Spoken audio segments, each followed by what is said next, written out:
Hello ladies and gentlemen, Lesona here, and today I've got a special treat for you. This is going to be episode 1 of our Let's Play of Divinity Original Sin Enhanced Edition. Now they released this game back in 2014, but in October of 2015 they released this Enhanced Edition. It fixed a lot of the bugs, it fixed a lot of the exploits, and is generally considered all around to be a better game. And I'm actually really excited to play this, mostly because it's an RPG, it's a true RPG.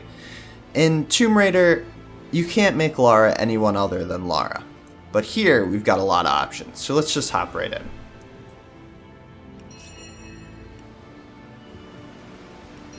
We're going to play on Classic. This is hard, this Tactician mode. And then Honor mode is basically hard mode Iron Man, with only one save. So I don't really have that great of a grasp on the game yet, so we're just going to start with Classic.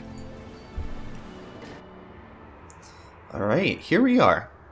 This is our character creation screen, and you'll see that's a little different than most because we have 2 characters that we can create, which is actually pretty cool. And basically these 2 main characters are source hunters, so they're basically bounty hunters for evil magic users. That's pretty much all you really need to know right now. There's so many classes also. It's more than just warrior with a shield and mage and, you know, rogue. There's a couple that, for example, Shadowblade kind of is the rogue that you would be thinking of, but then you also have the actual rogue, which is more of a, you know, debuff kind of rogue, which is cool. So we're going to start off, and we're going to name our first character Horus. I've been reading a lot of the 40k series, Horus Heresy, which is amazing, by the way.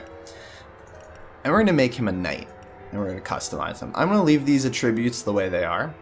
I don't have the best grasp of the game. All I've played was the tutorial, so I'm not totally lost in the beginning for you guys. But I'm not going to mess with these just yet. Maybe if we do a season 2, we'll play around with them. So what do we want him to look like? I like that. And I think I want to give him a beard. Look at that. That's great. How about hair? What do we got? Oh my goodness. Oh my goodness. This is amazing. Absolutely amazing. What else do we have? I like the mohawk. Pretty standard, fair. Except for the afro. I think we're going to go for the mohawk. I don't think I could be quite serious. We're going to leave the underwear where it is. What is this? Oh my. Okay. Well, we might change the underwear since we're here, because that looks ridiculous. Alright. And then over here, I'm going to name her Kael. I think I want her to be a wizard. Now the question is, do I want her to be a wizard or a witch? Oath of Desecration, so you can... This is basically a buff. Summon Spider. That's pretty self-explanatory. And heal yourself with the life force of someone else. Damages them for 13 to 14 piercing. I want to throw a fireball. I'm going to be completely honest. That looks cool. And you can actually use this fireball to light this oil on fire. So you can't really go wrong here. Alright. What kind of voice? I may have a blade or 2 that could use a honing. Could. Do you? What could that have done? Oh, there it is. She's a little pale. We're going to make her a little darker. That looks good. What do we got for hair? Oh my goodness. Help me, Obi-Wan Kenobi. You're my only hope. I think we're going to go there. You know what? The blonde's a little much. What do we got here?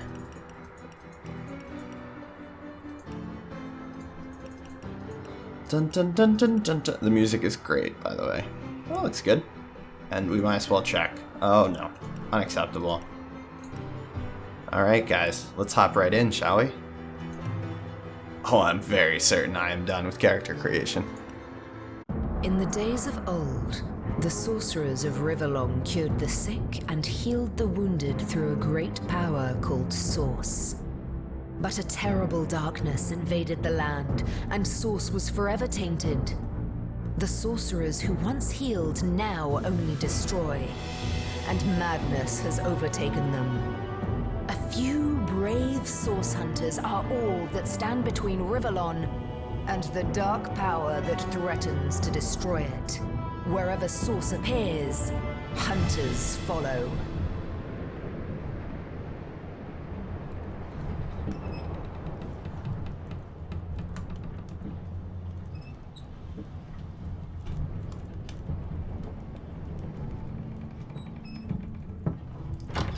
Rise and shine, Master Source Hunters. The captain wants you up on deck. Hear them calls? Means we're close to shore. I don't ever you go in there, Master Source Hunters. City's full of undead, hungry enough for blood. But you're supposed to investigate that murder, ain't you? They say it's Source that did the Counselor in. Source in a city like Sicil, nowhere safe anymore. Here they are, Captain Sir. God's blessings on you, hunters. You'll be happy to hear we've reached Sicil. But there's trouble offshore, so we'll have to sail in carefully. Here, have a look. Those are orc ships, and they're blocking our passage. We'll get you as close to the city as we can, and drop you off on the beach. Be wary now. Orcs are on the attack. Undead have closed every route out, and there's a sorcerer on the loose. If we're to get justice for the Counselor, you'll have to keep your wits about you. May the luck of the gods be with you both, Source Hunters. So, can we recruit the pirate? Because that captain looks badass. Alright, ladies and gentlemen, here we go. I'm going to switch this around. This is basically up here is your party formation. So you can put them in a line. And I want to make sure that Mr. Melee goes first. Just so Kael doesn't get beat with a stick. Because she's quite weak. Now, More junk. If I didn't know there were orc ships raiding to the west, I'd mistake this for a placid beach. At least the orcs make a bit of noise when they attack. It's dark-dealing sorcerers that'll strike with neither warning nor mercy. so again, the cool thing about this, I just want to talk real quick about the actual way I'm going to play these characters. This is Horus. And Horus has an overwhelming duty to his duty. He likes to follow orders. He doesn't like to go off the beaten path unless he absolutely has to. But he's the kind of guy that is very dependable. One that you can count on. This lady, however, extremely independent. If something doesn't agree with her, it doesn't agree with her. There's really no room for being wishy-washy for Kael. She is the kind of lady who sees something she wants and she takes it. She has no qualms about stealing or killing to further her mission, but she also has no qualms about ignoring the mission for a period of time and going off and doing her own thing. The problem comes in when he wants to follow orders and she wants to do something else. And the cool thing is, in the dialogue system, you can actually play them like that. You can play them any way you want, really. But they can disagree, they can get in little squabbles. But in reality, these two are the best of friends. They've been with each other for years. Is that a corpse? What's it doing here alone? What? Did you expect it to have an entourage?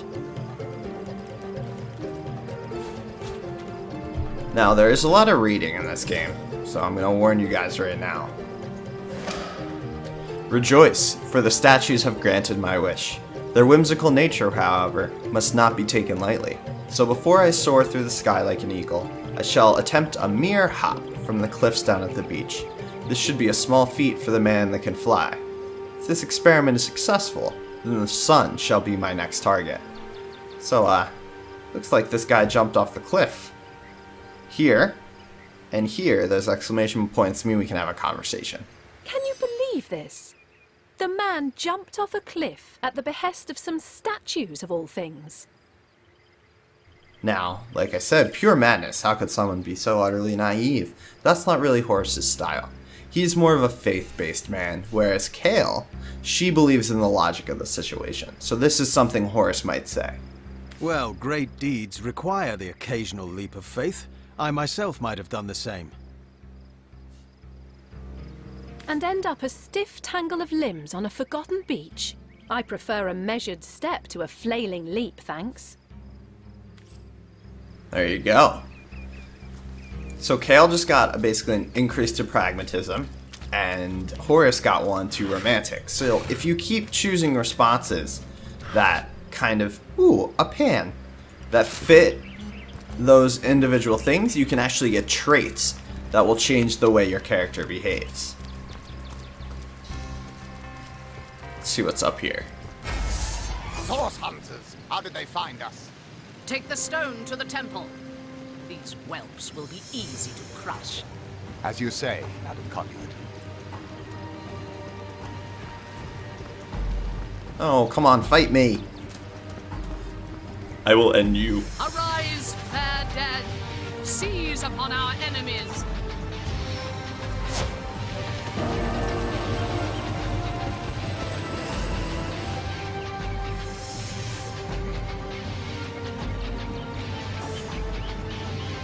Alright, so let's show off some of the elemental effects.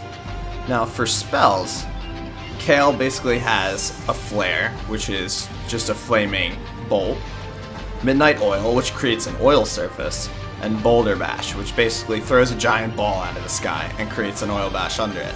She can also attack with her staff, so that's pretty cool, and then she has some scrolls on her. So I think what we're going to do is show off the elementals. Let's throw a a pool of oil down right there, and then let's light it and see what kind of damage we can get. Oh yeah, look at him burn. I think Horus is just going to move up a little bit and end his turn. We don't want to get him in that fire. This is the end. Oh, they're all very hurt. You know, let's throw a boulder down on this guy.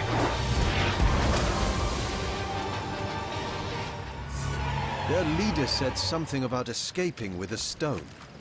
Stolen from this dungeon, I imagine. Can we get inside?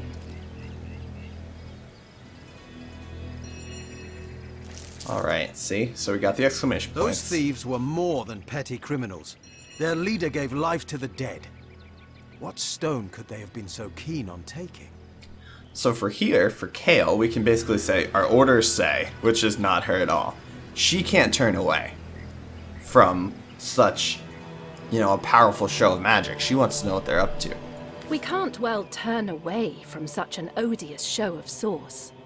Let's investigate the tomb and see what answers it might reveal. Now here you might think we go, until we're briefed, every wasted moment is an outright defiance of our orders, because that's how Horus thinks. However, Horus has an overwhelming responsibility to being a source hunter. He simply can't turn away from his greater mission, which is to extinguish source wherever it is.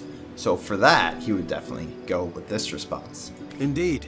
For all we know, these dark-dealing thieves may be involved with Councillor Jake's murder.